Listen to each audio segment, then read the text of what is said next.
Let's get this going. We'll have some fun with this. There we go. Yeah, and we are back. Welcome back to the Sound Important Podcast, everyone. I'm here with my mate Alex Preece today. But if you've not really jumped on the trend of the Sports Speed Insider 10 minutes of speed exercise tutorial sports speed system breakdown from yours truly, then please do. Link in bio. You're gonna love it. You're gonna absolutely love it. But that's the soft pitch for what we're offering today. And now let's get into some value. And it's really different because, let me guess, obviously you're a strength and conditioning coach listening to this, and you may be going, I want to make a bit more money. I want to have a little bit of financial freedom. I want to create a reputation for myself outside the tracksuit that I wear. I remember the first time I got a WASP's email, everyone replied. When I didn't have a WASP's email anymore, no one replied. So I leveraged the amount of free shit I could get with that WASP's email for as long as I could. And so if you're listening to this, you know what I'm talking about. So Alex is basically epic at personal branding. He's got a CV as long as, I'll let you finish the blank off there. And we're just going to get stuck into how we can make sense of this world that we're in. So welcome today, Alex. Good to be here, mate. Thank you so much for your time and for having me. It was a good intro, wasn't it? We try our best. It was good, mate. So doing well. Good fun. So let's get stuck into branding, and throughout this, there's hopefully you can bring some of your stories from your past and what you're working on now.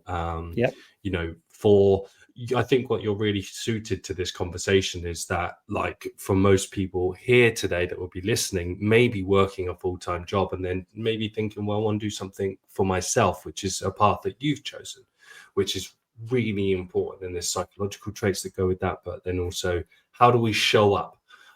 So why don't we talk, let's get all the nuts and bolts, basics of personal branding, like out of the way, like what is it? So people can just get into it and then we can fucking chop it up.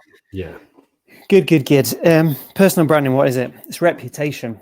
I think a lot of people nowadays hear that term, and it's become a popular term probably over the last 18 months, specifically on LinkedIn. And I think a lot of people think personal branding is just about a LinkedIn profile or the content you're putting out there. And that is a big mistake.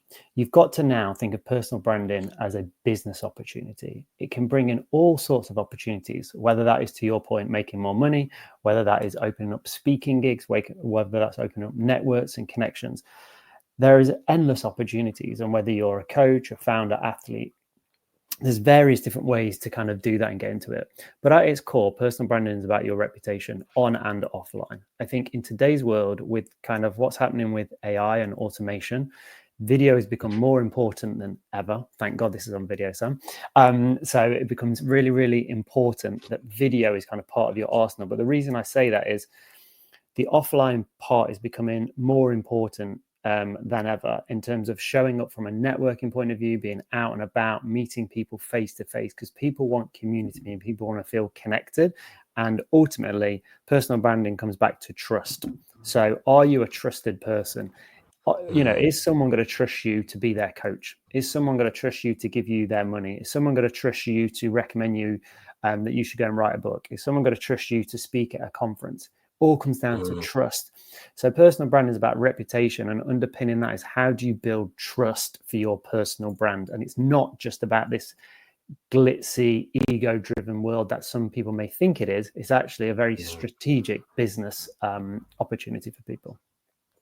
Yeah, I love that. That breaks it down eloquently.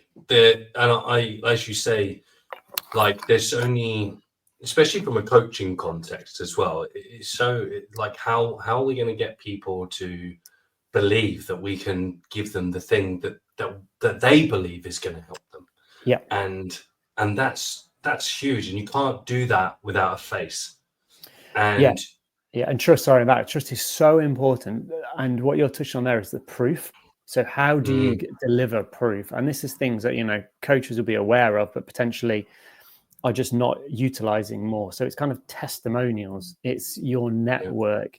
It's getting proof that you can actually deliver on that transition. With a lot of kind of people listening, I'm sure it's a case of a lot of athletes or people are coming to them at a transition point in their life or career, and they want someone to help them to go from A to B.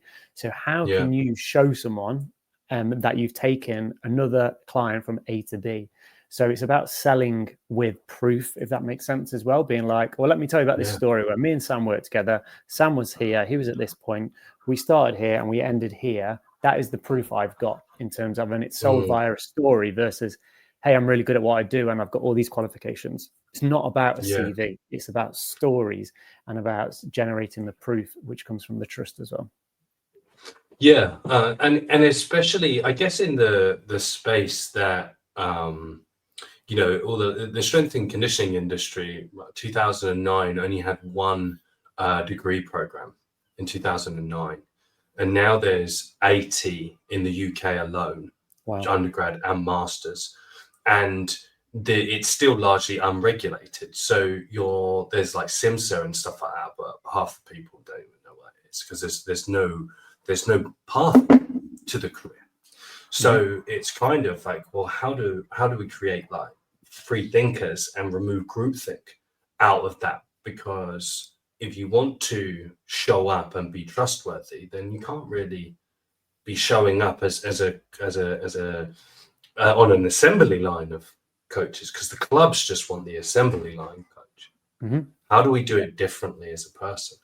Yeah, and I think that is so important because it comes down to, have you got a point of view? So based on your experience or your point of view, you need to put something out there. There's no point in this world being vanilla, because without a point of view, and obviously, Sam, you do this very well. You've got your lovers and haters who follow you, but that's because you've drawn a line in the sand in terms of, this is what I represent, this is what I believe in, and this is my point of view. Whether people agree or not is not a problem.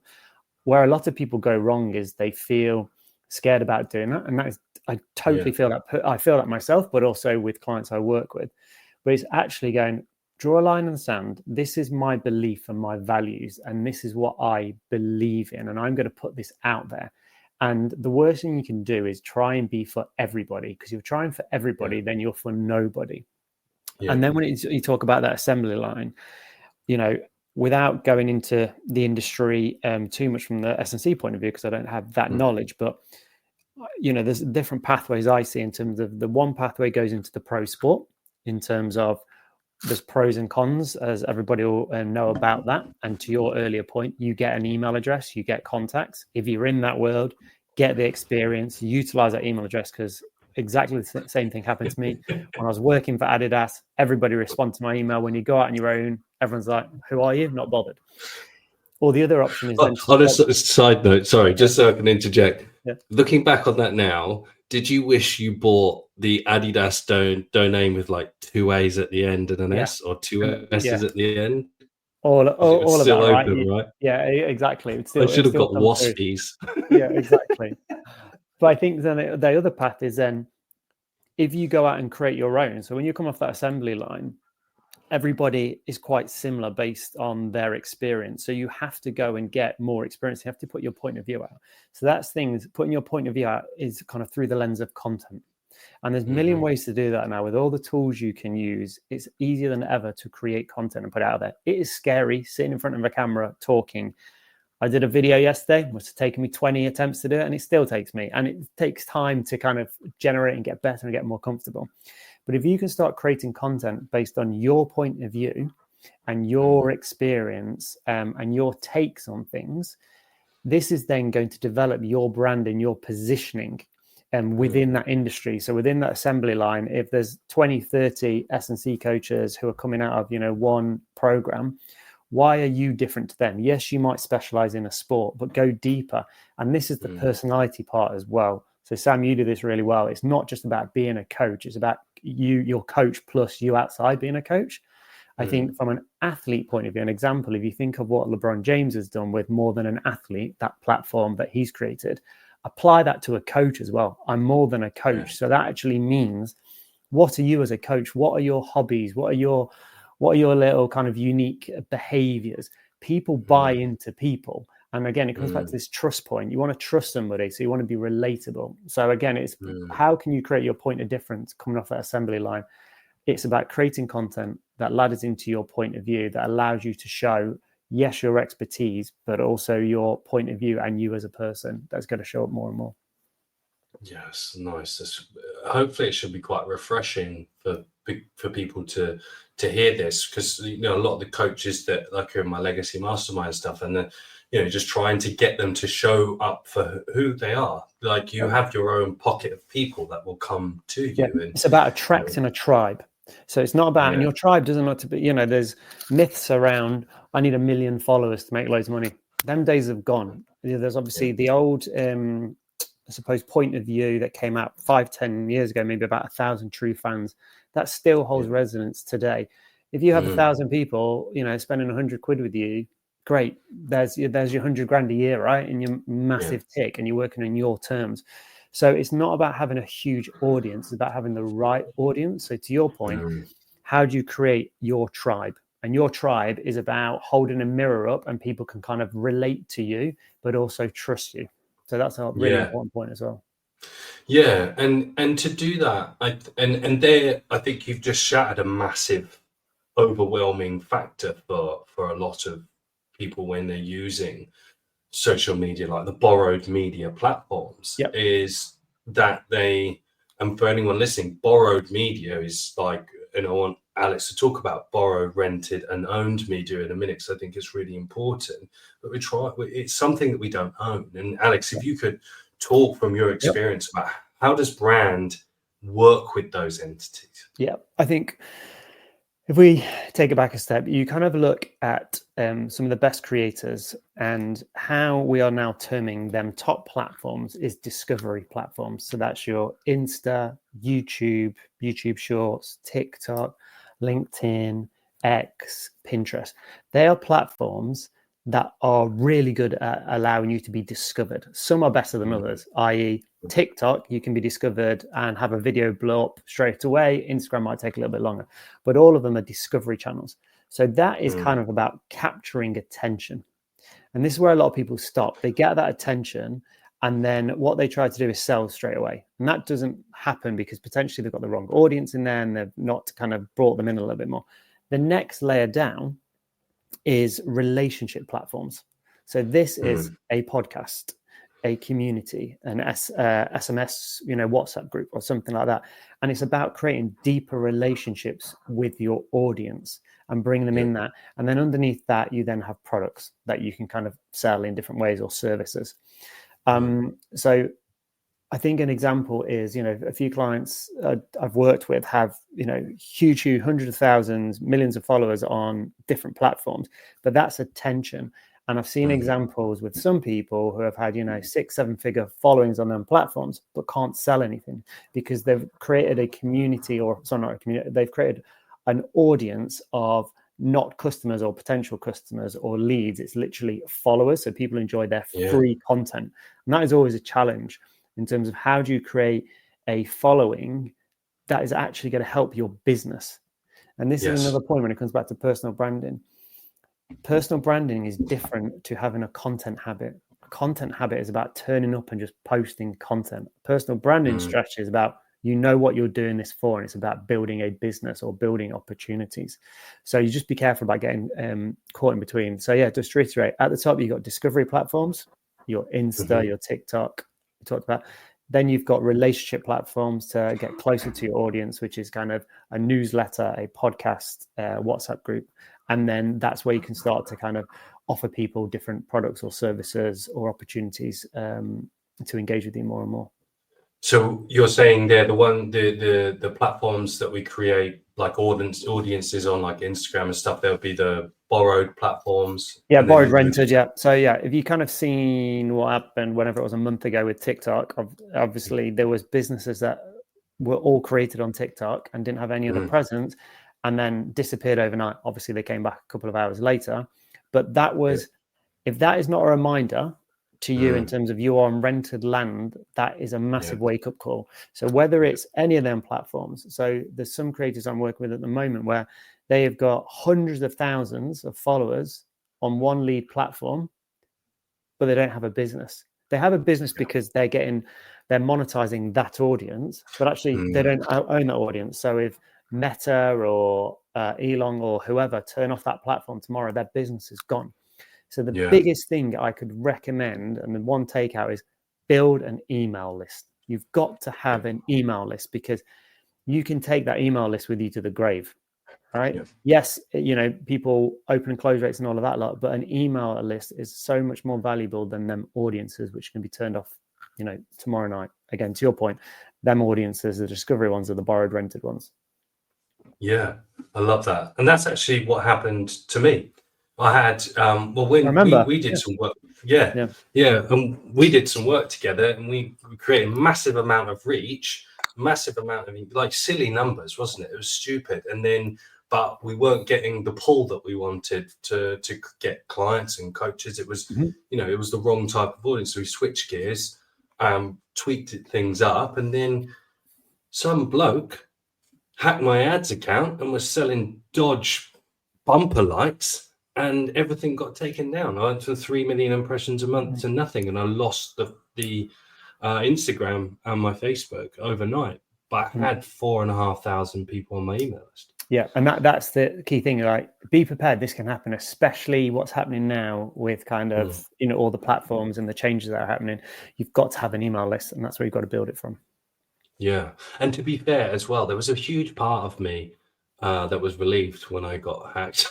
It was just like, oh, okay, thanks. I can get off the hamster wheel that I put myself on as well. I think that was it. I think creating content is really, really important, but you've got to be strategic, and you can easily burn out, especially if you start following the trends of some of these huge creators who have got to remember have teams of people behind them who are spending 30, 40, 50K on a team to help them produce.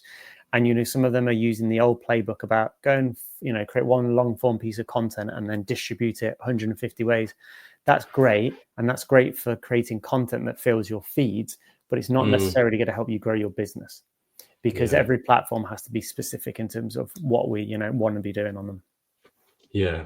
No, and so to wrap that for a coach like now, how would you say, let's think of that person maybe posting a little bit, not too sure, how do we take that, what you've just said, and go, here's 3 things, do this. First thing is your positioning. Yeah. You can't be like everybody else. You've got to take a position. So it can't be just like, I help athletes get fitter. It has to be very specific about what you do and how you help them, and why your process or your methodology is different to the other person down the road. So you've really got to nail your positioning. The next thing I'd look to do then is, how do you build trust fast? So this coming back to kind of that spread of content, in terms of we're trying to teach people, we're trying to tell people, and we're trying to show people. So in terms of what are you teaching them, what is the value you're giving away? When you're telling people, you're telling them this is my personal interest, and then you're showing them these are the results I can do. So start to think about that. So definitely start positioning. Then you want to try and build fast. When it comes to like social, be very strategic with social, in terms of it is your phone as a tool. Yeah. Don't be using it from scrolling. It's a massive distraction. But if you can put yourself in the right frame of mind, the phone is the most powerful thing to help you build your business, especially with these platforms as a starting point. So there's that. Coming back to, I suppose, the point you made there about the coach who's posting a couple of times a week and maybe seeing traction or maybe not seeing enough traction. That first point of positioning is so crucial. Without that, you are going to struggle, because then you have not got a direction for your content. You're not creating it specifically for your ICP or your avatar. Once you know your positioning, then everything else is kind of downplay of that, in terms of you can then start to build out your content strategy. What is the content you're producing for that individual to show up? And then what I'd be looking at is, how do you start an email? Like, how do you get a newsletter? Whether you're using Beehive, Kits, MailChimp, whatever it may be, the tool does not matter at the start. A lot of people will spend 2 hours going, is it this tool or that tool? Pick a tool and just start writing. Because one of the best things with writing is it starts to clarify your thoughts. because you'll get it down. And the more you write, the better you'll get with clarity, and you'll get more confidence. And you'll start to share ideas on that. Some ideas will resonate, some ideas will, not resonate, which then will allow you to get sharper. So you can start to use content to get sharper with what your audience wants, to then start creating product services that are of interest to them. Yeah, and that's a huge, massive. Like so if I deep dive into myself, it wouldn't be right if I didn't. Like, my thing was making teams what athletes run fast, but that's not good enough, because that's the easy bit. That's actually really easy when you know how. So then it's actually, you have to be great. So this bit is from a coach point of view, being good as a coach is not enough. You have to be a great coach. That is a non-negotiable. You have to be really good at whatever your practice is. The business part is the bit on top. So with a lot of the people I work with experts in their niches, their industries, their spaces, because you have to build your expertise. You have to be able to stand on your own legacy and be like, I am good, and this is the way I do it, and these are the results I get. If you can't generate results, then potentially this is not the business or the path for you. The coaching should be the easy part. The business building is the difficult part, but it doesn't need to be difficult. But the coaching is a bit like, to exactly what you said there, you have to be a great coach. That is kind of a non-negotiable. 100%. And then also, that position, especially when we're thinking about who's the end user, the consumer, the individual that's going to benefit as well, they have to be center of the conversation. Why would I put a rugby player on a track where they need to be fast on the field as a really simple thing with a ball in their hand? The work I do as a coach, why would a coach need to listen to more webinars when they need to have a conversation with a group of other like-minded individuals? Exactly. You need to get specific. And what it comes down to, that position is like, if there's one thing to take away, is like, write down one problem that you solve or that you can solve for your audience, and go to town on that. Go to town on that. And that problem could be, let's say the problem could be, I'm using speed as an example. I will, the start. You could literally be a coach, a speed coach, a running coach, whatever, who concentrates on the start. I will help you the first 3 steps or whatever it may be. That is what I'm an expert in, and I will help you. Yes, I might pass you on to other coaches to do everything, but get really specific on a problem. And the closer you get on a problem that people have, the easier it is from a business point of view, because you start to go a problem, then you start to go, what is all the content and the conversations around that? And there's something I posted there around content. If you are struggling for ideas, here's a simple little framework that I use with clients. It's called the Idea Engine. First one is insights. So what are you learning or what are you experiencing that could become a piece of content? The next one is industry. What's trending or happening in your space that you can, again, not just repost, we need a point of view on it, right? That's good, that's bad, I would have done it like this. The third one is interactions. What are the questions and comments you get all the time from friends, family, audiences that you can then start to kind of create content around? And the third thing is look outside of your space. With the coaching world, it's very, very samey. If you would put 100 coaches up, the content's exactly the same. So look outside of your space to be inspired by what other creators and other business people are creating on these platforms, and bring it back in. You have to have a point of difference when you're turning up next to your competition. And there is like, in a lot of like pockets of niches are small, and there's often lots of comparison between. I get many comparisons, and it's actually they're not nothing like me, because they're not me, and that's what individuals step into that.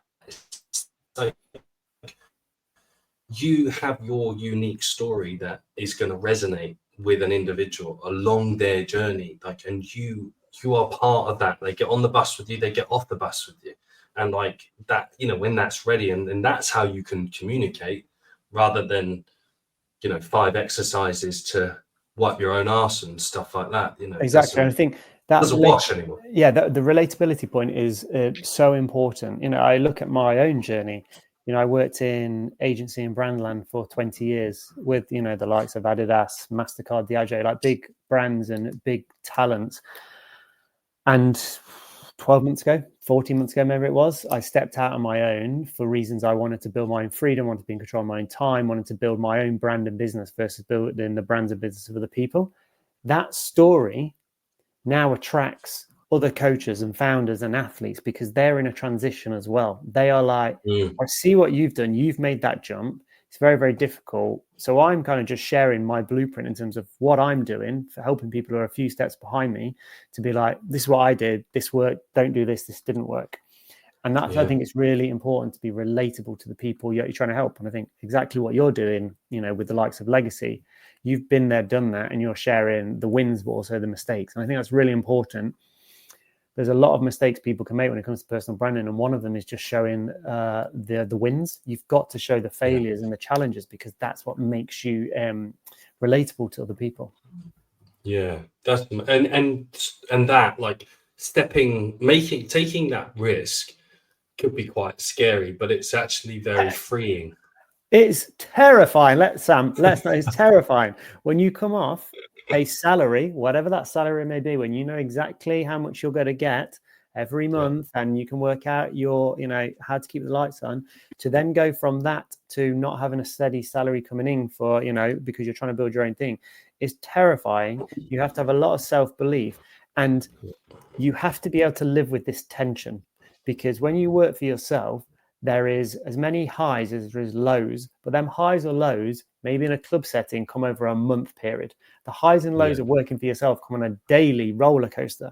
So the people who are successful have to be able to live with this tension in between them highs and lows and kind of go with it. And you have to learn to live with it as well. And I think I'm doing that at the moment. You're doing that as well in terms of how do you learn and keep showing up? You got to have bad days. You got to have good days. You got to have days when, you think, what am I doing? My business is failing. Then the next day, 3 emails drop and you're like, this is easy. This is great. I should be doing this. But from my own journey, it's been the best thing that ever happened for me. I worked for fantastic companies, great people, great clients, really like good teams. To then come out on my own was big and scary, but I've learned so much more. And I'm so much more happier. And now I've my own freedom, having, a young child, 7 months old, to be able to kind of take whatever paternity leave I wanted, to be able to kind of, do 3 hours here, 10 hours. It doesn't really matter. You are in control of your own destiny. And I think this comes back to branding as well. You have to be in control of your brand. Otherwise, somebody else is going to talk about you in the way they think. So you have to control your narrative. So you control your narrative by putting out content, messaging, everything that works for you. That's so what's that word I'm looking for? Solidifies? No. Solidifies your positioning. Solidifies. That's the word. Sorry. Solidifies your positioning. Once you get your positioning, then you want to start spreading that message. So when you aren't in the room, they're going to go, you should go and speak to Sam about that. Yeah. So key thing, what comes back to the position, what do you want to be known for? And this comes back to the problem as well. What's the problem? So I want to be known as the person that helps people have the best start in running. And then you get to, your messaging tagline or whatever it may be. But what are you known for? Oh, you're struggling with your start. You should go and speak to Bob over there, or you should go and speak to Emma over there because she's fantastic at that. Yeah. I remember I heard someone say, marketing's what you say in the room, branding's what people say about you when you leave the room. Brand, everyone thinks like brand is around a logo or website. It's not. It's about what people say about you. The Nikes, the Adidas of the world. I've been in them rooms where we spent hundreds of thousands, millions of pounds on either athletes or brand campaigns. You're putting work out there to try and influence people to have a point of view and an opinion about who you are, and for them to make a connection. Comes back to, do they trust you? Can we trust them? And are they right for me? So tribe and trust come back. Whether you're a multinational, huge organization or a one-person business, it still comes back to like, who's my tribe? Can I relate to them? Are they the right person for me? And can I trust them? And that comes back to, you just have to nail, that reputation piece. And the last point I make around that is reputation is not just online, as I said, it's online and offline. That is really, really key to remember. There's a lot of people we know that maybe have a fantastic online reputation, but we might not work with them in an offline setting. Yeah, oh my God, that's huge. There's two things that really sort of stuck out to me. That like the mindset piece is really getting to know who you are. Like, I'm a massive proponent of that. Like, I'm coming up to need 10 years of therapy and mindset education courses, certification, like really holding that mirror up over and over again, because you have to know it. It's like, when the wind's in your hair and you've not got any club's tracksuit anymore, you're free balling and it's go time. And you have to, that edge is huge. And it's, you're 4 points down in a World Cup final, 2 minutes to go every day. You have to learn to love that. You've got to learn to love that, and you've got to learn to find your inner genius. Everyone's got an inner genius, right? They just need to, everyone's got it. It's just whether they find it for themselves and can put it out there and share it with the world. And that is just so important. And that comes from mindset. And that is, there's a lot of work I've done personally, and I do with a lot of clients around self-awareness. Like, who are you? Who do you want to help? And how can we help that person? And what has happened on your journey through your experience that allows you to connect with them people on the other side? Yeah. And it's, and it's okay to change what you're doing. Like you said, like 100%. when because you can switch gears very quickly when you're very agile as an individual and as a single person empire, as it were. And it's okay if you start talking about things and then all of a sudden the world lights up. You're like, oh, I didn't even think of that. Just go with it. Well, and let it happen. It's being you, right? It's a big thing. Be you, be real, and don't hide it back. I think, a lot of the most popular newsletters out there are the ones where people are sharing their journeys. And I've started to do a little bit in my newsletter in terms of, we did this, it didn't work. I did that, it worked, it didn't work. I've pivoted to here. I've been a bit too broad. To show that journey, it's not about. None of us are 100%. If I sit here now and think I know everything, there's a total flaw. You have to keep learning and being curious and evolving.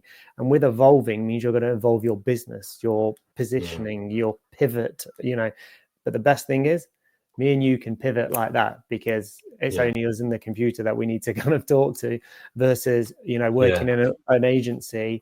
If I wanted to pivot that agency, it's like 60, 70 people that were going, okay, we're all going this way. And it's just not possible. So that is the advantage you have as an individual as well. Yeah. Yes. Love it. And which is why, like, again, when you open that door, just allowing things to flow and as you are being yourself. And the biggest misconception for strength and conditioning coaches is that if you leave a club, that loads of pro athletes will be queuing up to work with you. No, we don't have American sport off seasons. They don't even have the money. The footballers this year got 19 days off after the Euros. Rugby players get 5 weeks off and they are fucked. That's not how you're going to make money. That's not how you're going to build something sustainable. So it's really interesting. You've got to work out who that customer is. So one of the things, again, for me, where personal branding starts but also finishes, it goes into business opportunities as well. So when you're looking at your personal brand, you want to be like, how can I monetize that? So what is the services or products I'm going to offer? And that comes down to your customer. To your point, from what I see looking in from a coach's point of view, a lot of people think they're going to work with athletes. And as you've rightly said, athletes, don't have the money or won't spend the money and don't want, have, other commitments when they do have that rest time. Yes, we're starting to see obviously some offers pop up, in Dubai now, with a few Premier League footballers dropping out there for a day or two. But I doubt they're paying. And if they are paying, it's going to be more from a marketing point of view. So actually, you've got to think about your customers and your pyramid and being like, okay, cool, I might work with one athlete or two athletes, but what, pro elite athletes, but what are they going to do? Are they going to be the source of my business? Or actually, is it the second tier of emerging athletes? Is it young athletes? Is it kind of amateur athletes? Whoever it may be. But again, you've got to get down to, how much do you want to earn each month? Once you have your figure, whether that's 1K, 5K, 10K, 100K, whatever that number is, you can then start to really understand how many people you need in your business to make it successful. For some clients, we'll go, okay, cool, we want to make this much, and we'll work out that we need this many clients within that business to make it successful. And, we're talking, we're not talking hundreds. Some might be hundreds. Some might be like 1,000. I need 1,000 customers. Some of the people might be like, I need 5 people each month to hit my target. So that I think that's really key about stepping out of pro sport. Very similar to me. in a way that working in the sports marketing world, stepping out, yes, you have some athletes who want to work with you, but a lot of athletes are like, well, no, because I was only working because Adidas paid me to be there or something like that. So yeah, you have to work out who actually is going to pay you and has the money to pay you, and can you find them and target them easily, and is there enough of them? Well, yeah. Well, yeah, without a doubt. And I think changing behavior and work related behavior is really important as well. Like when you are part of a machine, like a sports team or a big corporate, your behaviors are very different to when you work for yourself. How have yours changed? How have yours changed? It's when you wake up and go, well, no one's telling me what to do, so what do I do? So this responsibility really clouds you, I think, at the start, to be like, you have to take responsibility, because in corporate world, emails do come to you constantly, too many. When you go out on your own, there's no emails because you're not doing any work to get things out there. So you have to really take responsibility and be accountable for that. One of the best things that helped me was creating my perfect week. So what does a perfect week look like? No one can ever have a perfect week, but if I aim for it, that's, and I feel good. So I would work out that, okay, based on, I want this time with family, this time with friends, I want this time to exercise, I want this time to learn, I want this time to do this. It works out that you actually I only have something like 15 hours a week to work with clients. So then you break that down, you go, well, that only allows me X amount of clients per week. Great. So then you go, well, that means I can charge this to get to the number I want to. So by breaking down your perfect week and being accountable for your time, that will really, really help. And I think that was one of the big things that helped me, because before that I was a little bit lost, and I was a bit like, still turn up with a 9 to 5 mindset and being like, okay, cool, what do we need to do today? And actually now some of the habits I've put in place in terms of, at the end of each day, taking that 15 minutes to go, this is my kind of 2-3 core things I want to do tomorrow or focus on tomorrow, makes it a lot easier. But yeah, that perfect week was a real unlock for me from a understanding where my time was going and how I wanted to spend my time. Because I think when you come out and work for yourself, you have that. Everyone talks about, I want the freedom. There's no point having freedom if you change your desk, because then you change your desk for 10 hours when you're changing your desk, or and chained to a gym in that circumstance. Yeah, there's something I'd love you to speak on. I remember when I first started, I was actually working and posting YouTube videos before I got into Wasps and stuff like that, and I actually got bullied at Wasps, and I got bullied at Ealing over it, the self-promoter and all those sorts of things. What my typical back up against the wall, well, Doesn't sound like you. Yeah. No, exactly. But it does weigh on you, and there's a lot of fear. I remember walking into the meeting room, my YouTube video was played on repeat all morning, and people laughing at me, and that was not a nice experience. And for some people, although you bravado it out, that stays with you. I'm talking about it nearly 10 years later. It stays with you. How would you say to someone who going, I can't step too far out of my zone, as it were? How can I start doing this thing? Maybe looking to jump at the end of the season. Maybe looking, how do I start just doing this without I understand that. So I think if you gave yourself a 12-month roadmap, for example, you've got to, I think, jump forward to then jump back. I think you've got to think about, what is it that I want to be selling or doing at that point? So if we just take speed, right? If we kind of go, okay, I want to be selling speed at the, in 12 months time, I want to be a speed coach, helping people with their first 3 steps. Selling amphetamines. Yeah, exactly. Yeah. Not that type of speed.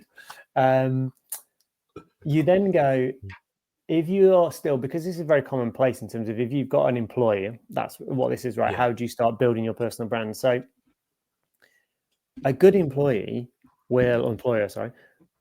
should encourage you to build your personal brand, because the company is going to win based on that as well. If you're putting yourself out there more, the company will win.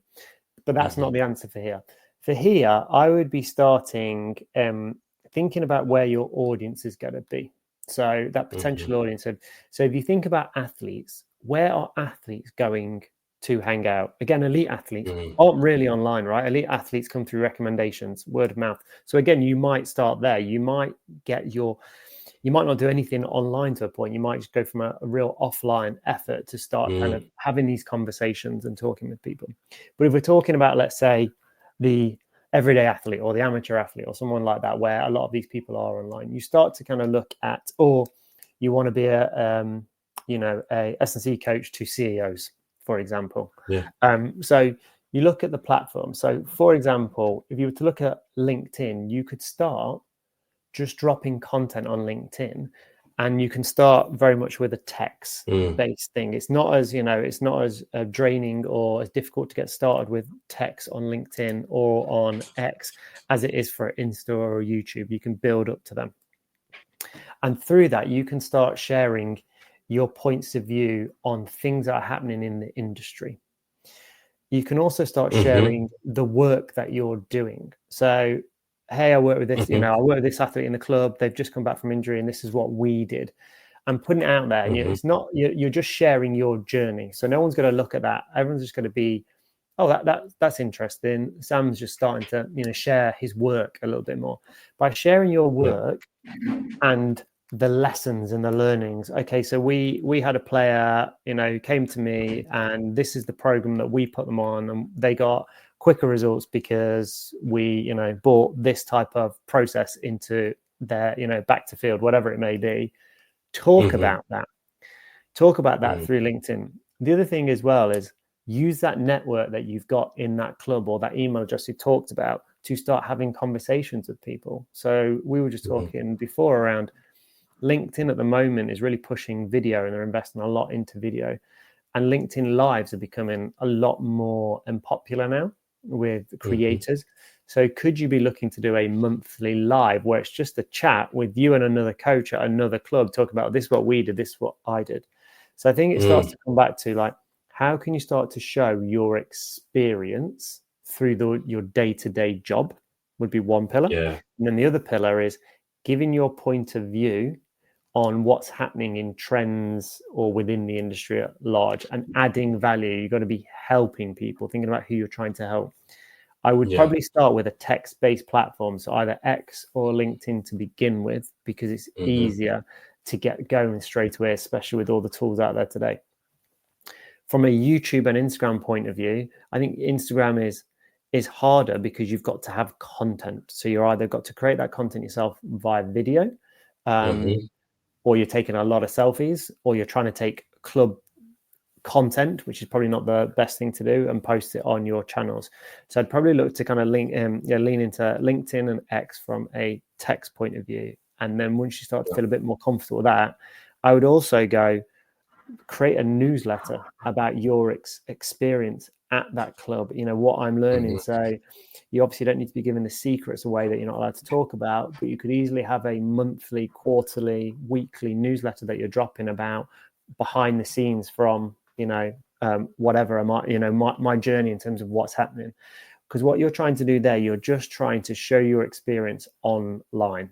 So you're not selling. In a way, it's the easiest thing to do because you're not selling anything. You're just trying to put your experience out there and your personality out there so people start to know, oh, this is Sam. He talks about this stuff.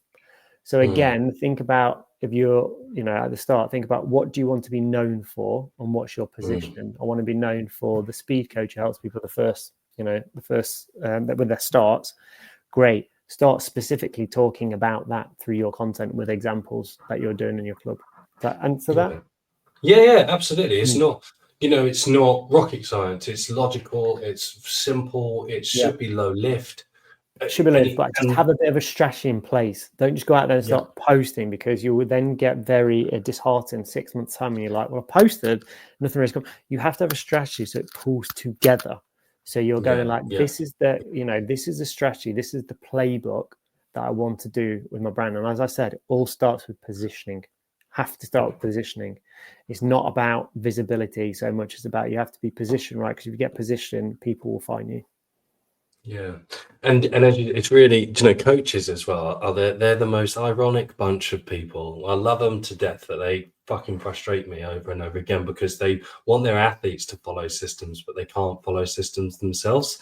They are so distracted. A bunch of ADHD people knocking about, and what you just said there is exactly that. It's, literally just knock out your sets of reps. This is it. This is what I say to any athletes, program. any of the elite athletes I'm working with or coaches. That is literally the language I'm using. You have been an elite athlete at the top of the game for 18, 19 years. What did you have to do? You have to train, and you have to follow a system that someone kind of gave to you.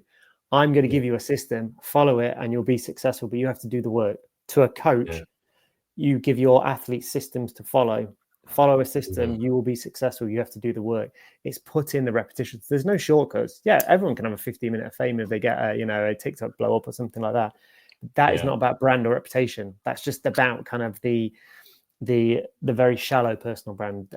I'm not interested in that. This is about reputation. This is about, can you get up on stage and hold your own, talking about a subject matter where you've got a point of view and experience to back that up. And that's where personal brands become really, really powerful to open up opportunities. Love it. Very powerful stuff. Very hopefully uncluttering information that you pulled out there. I know we don't have too much time left, but I was going to ask you what from your career as well. I always like to, funny stories are funny stories, right? So from your corporate career, is there any kind of stories that jump out and you're like, I'm NDA'd down now. Because some of them it's like, is this what they fucking mean? Yeah, there's been so many. We could have a whole podcast on that. I think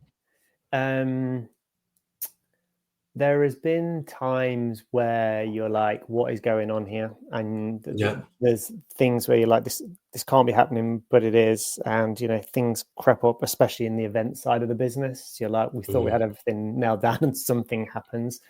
I suppose moments when you pinch yourself and you have,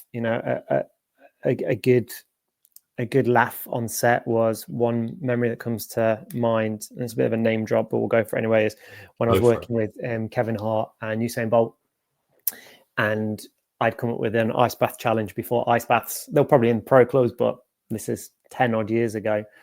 And seeing Kevin just riff, his comedic timing is unbelievable. Like, a lot of people will try and brief to death, but he was just like, give me one line, and he just riffs with it. And him and Usain had this 5 minute of just like pure joy when you watch it back, and it's still out there and it's done very, very well. I think other moments is when you work in a world when you're fortunate to work with well-known people who have got massive teams behind them. There is on occasion when you see people who potentially get overexcited and forget they're in a professional capacity of that person. That always kind of give me a little bit of a giggle when, some none of my mates I will call out on this, but some people got overexcited because, oh my God, that's that person. And even if you do feel that, you're in a professional setting, as people, as coaches are with athletes, right? Yeah. I'm trying to think. I don't really have a funny. There's loads of like travesties in terms of events, and we were flying around the world to do this event and things didn't arrive, and things are stitched together by hand and it's for a premium brand and stuff like that. There's a whole catalogue of the ducks working very hard underwater moments that people don't see, right? Because you learn. And I think one of the best things is can one of the best, I suppose, aspects is, as a person, can you evolve in the moment and adapt, right? And whether that is a coach and something happens to your athlete, or you have to react quickly for whatever it may be, it's kind of to have that ability to react, adapt, and stay calm in situations, I think is a really cool thing. Yeah, I love that. That's great to hear. Do you know what popped into my head when you were talking about Kevin Hart and Usain Bolt? They used that same formula when promoting the Jumanji movies with The Rock and Central Intelligence. He also took it into his own comedy show, that did really, really well. So he would interview people in ice baths. Yeah, just one of them little. So he took the idea we kind of used there, and then he put it out on his comedy channel, and that rolled for a few years. And then obviously ice baths have now become mainstream consumer things, right? Yeah. So there's loads of. I've been very, very fortunate to work with fantastic people in that corporate world and fantastic clients. And now I'm very fortunate to be working with lots of other great individuals and helping them build their brands. So I'm sure in time there's lots of different stories and jokes that will come out about the mistakes and learnings we've all made along this path that we're on. Yeah, awesome. So tell everyone where they can find you. Reach out. You better have a newsletter, which you do. I do have a newsletter. What I would say is I'm fantastic at giving advice out. I need to start applying it to myself a lot more. And this is the thing about stop building brands for other people and start building for yourself. I think I think if you're a coach and looking to build your brand, I think the best thing is a few places you can connect with me, but LinkedIn. So just Alexander Preece on LinkedIn and drop me a DM. Happy to have a conversation. Otherwise, I've got my newsletter that you can find through my LinkedIn and on Instagram at that Alex Preece. But all of that can be found at alexpreece.com as well. There you go. Love it. All around your own name. That's a big reason. That's a big thing, right? Again, there's been a few people who've had a laugh at that, but we continue to grow and build, right? That's the thing. No one cares if you're ABC Performance, if you're a personal brand. But anyway, we'll stop. You have to go and be someone special, someone else. So thank you so much. Now. But no, thanks so much, mate. I'll chat to you again soon. Thanks so much. Yeah. Cheers, mate. All the best. Bye-bye. Bye-bye.